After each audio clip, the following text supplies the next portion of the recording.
महाभारत की कथा से भागवत की कथा आरंभ होती है, जहां कौरवों में केवल दुर्योधन बचा है। पांडवों की तरफ से भीमसेन से गदा युद्ध हुआ, जंघा टूट गया भीमसेन के गदा प्रहार से। दुर्योधन के टूटे हुए उस जंगे को लेकर दुर्योधन धरती पर गिर पड़ा, मृत्यु की प्रतीक्षा कर रहा था। अश्वत्थामा ने आकर कहा, मैं अगर तुम्हारे सेना का सेनापति होता तो युद्ध का परिणाम कुछ और होता। दुर्योधन ने कहा, मित्र अब तो मैं स्वयं मृत्यु की सैया पर पड़ा हूं, फिर भी अगर तेरी इच्छा है तो अपने बहते हुए रुधिर का तिलक लगाया। अश्वत्थामा ने उस पूरे महाभारत के युद्ध में जो कृत्य नहीं हुआ था वो कृत्य कर दिया। चुपके से पांडवों के सोए हुए 5 पुत्रों का सिर काट कर लाता है। दुर्योधन से कहता है, देख 5 पांडवों का वध कर दिया मैंने। दुर्योधन पहले तो बड़ा आनंदित होता है, लेकिन जब आकाश में बिजली कौंधती है, उसके दिव्य प्रकाश में देखता है तो पांडव नहीं पांडव पुत्र हैं। घबराया, अरे हमारा तो कुल ही डूब गया, अब तो तर्पण करने वाला भी हमारे कुल में कोई नहीं बचा। तो हर्ष और विषाद एक साथ प्राप्त हुआ, दुर्योधन मृत्यु को प्राप्त हो गया। अश्वत्थामा घबराया, अगर ये पांडव नहीं है तो मेरा बचना मुश्किल है।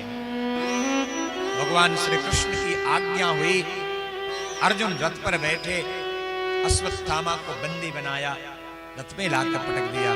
भगवान ने कहा, इसको मृत्यु दंड क्यों नहीं देते? अर्जुन ने कहा, नहीं महाराज, मैं मृत्यु दंड कैसे दे सकता हूं? वो द्रौपदी इसके मृत्यु का निर्धारण करेगी। जाके 5 पुत्रों का इसने वध कर दिया है।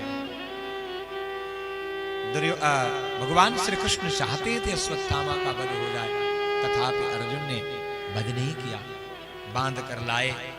उस सभा में जहां मैया द्रौपदी, मैया कुंती, पूरी पांडव शिविर शोक संतप्त होकर आज मैया द्रौपदी के करुण कंदन से व्याकुल हो गई है। अश्वत्थामा बंदी बना हुआ, जंजीर में जकड़ा हुआ आता है।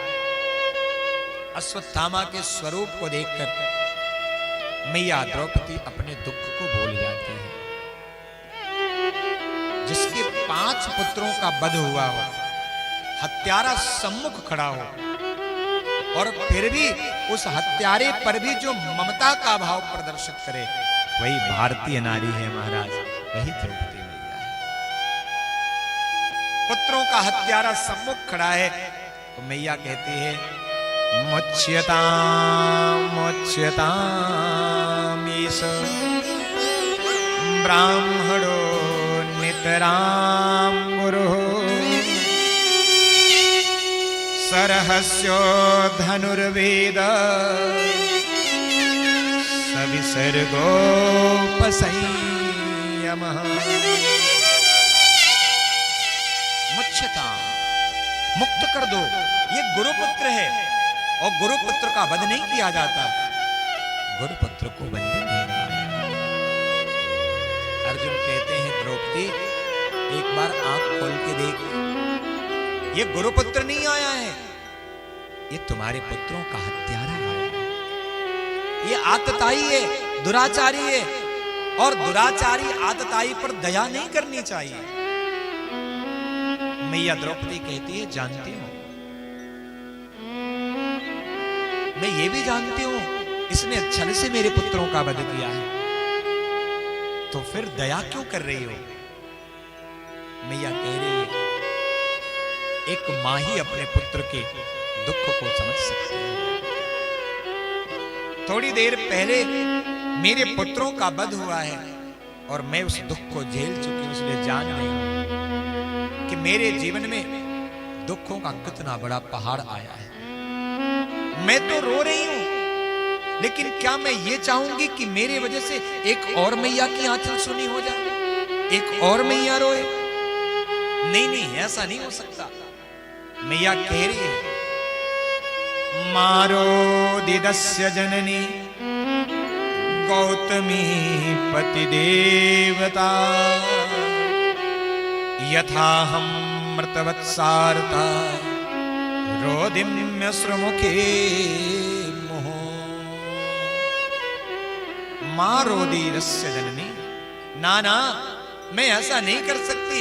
इसकी मैया गौतमी वो कृपी रोए, एक पुत्र के वियोग में बिलखे, मैं ऐसा नहीं कर सकती।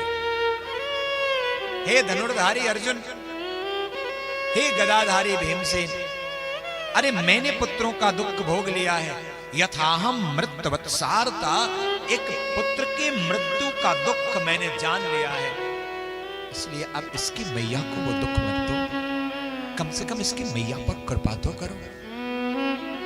भीम नहीं माने, गदा लेकर चले। द्रौपदी तू पुत्र के मोह में पड़ सकती है, पर मैं नहीं हूं, मैं इस आतताई का वध करूंगा। द्रौपदी बचाने के लिए आगे बढ़ी, भीमसेन गदा लेकर मारने को आगे बढ़े। बीच में हमारे ठाकुर जी प्रकट हो गए और दोनों को शांत किया।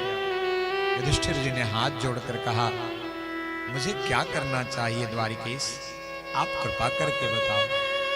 भगवान ने कहा, देखो मेरी सखी है द्रौपदी, इसके वचन तो मिथ्या हो ही नहीं सकते। ब्रह्म बंधुर्न हंतव्य, शास्त्र कहता है, पुराण कहता है, ब्रह्म बंधु गुरुपुत्र ब्राह्मण का वध नहीं किया जाता है। इसलिए मैं द्रौपदी के साथ खड़ा हूं, मृत्यु दंड इसको नहीं मिलना चाहिए। और मझले भैया भीमसेन, इनके बल को मैं जानता हूं, ये तो कभी झूठ बोलते ही नहीं, ये भी सत्य कह रहे हैं। आतताई वधार है, आतताई कोई भी हो वो वध के योग्य होता है, इसलिए उसका वध ही होना चाहिए। मैं दोनों के साथ खड़ा हूं। हे युधिष्ठिर जी, आप अपने धर्म का पालन कीजिए और ऐसा कर्म करिए जिससे आपकी पत्नी भी संतुष्ट हो और आपका भाई भी संतुष्ट हो। युधिष्ठिर जी ने हाथ जोड़कर कहा, महाराज आप तो फंसा रहे हो, दोनों काम नहीं हो सकता। या तो द्रौपदी के वचन को मान सकता हूं, या तो भीमसेन के वचन को मान सकता हूं, या तो मार दिया जाए नहीं तो छोड़ दिया जाए। भगवान ने कहा, मैं तो दोनों के साथ हूं, तुम्हारी बुद्धि जो करे वैसा करो। सबकी बुद्धि चकरा गई और अर्जुन को गीता का उपदेश मिला था। अर्जुन समझ गए भगवान की इच्छा क्या है। कटार निकाले, शिखा काटा, मणि निकाले, मुंडन किया और धक्के मारकर सभा से बहिष्कृत करके अश्वत्थामा को निकाल दिया। द्रौपदी के वचन की रक्षा हो गई, मृत्युदंड नहीं दिया, और भीमसेन के वचन का पालन हो गया, चित्रपट वध हो गया। क्योंकि शास्त्र कहता है, ईस ही ब्रह्म बंधुनाम वधो नान्यो अस्ति दैहिकः। मुंडन कर देना, शिखा काट देना, दिया हुआ दान छीन लेना, सभा से धक्के मारकर बाहर निकाल देना, यही ब्राह्मण का वध बताया गया है। दैहिक वध नहीं किया जाता। भगवान ने सभी को शांत किया, समझाया। उस महाभारत के युद्ध में मरे हुए लोगों का अंतिम संस्कार कराया।